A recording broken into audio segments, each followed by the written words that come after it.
சில பேத்துக்கு தூக்கங்கிறதே பெரும்பாலும் வராது. இவர்களுக்கு 12ஆம் இடம் பாதிச்சிருக்கணும். 12ஆம் இடம் பாதிக்கப்பட்டா தான் ஒரு மனிதனுக்கு நித்திரை அப்படிங்கிறது வரவே வராது.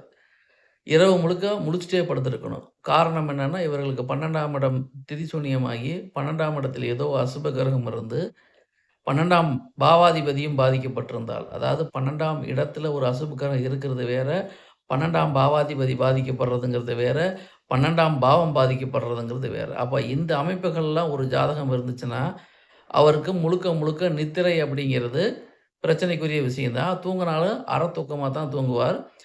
இதுக்கு 12ஆம் பாவம் எந்த வகையிலாவது கடுமையாக பாதிக்கப்பட்டிருக்கணும். அப்படி பாதிக்கப்பட்டா தான் தூக்கங்கிறது அவருக்கு ஒரு பிரச்சனையாகவே கடைசி வரைக்கும் இருக்கும். இவை முழுக்க முழுக்க பொதுவான தகவல்கள். அவர்களுடைய தனிப்பட்ட ஜாதகத்தை பொறுத்து சில மாற்றங்கள் மூலம் நமக்கு தேவையான நன்மைகளை பெருக்கிக் கொள்ளலாம். நன்றி, வணக்கம்.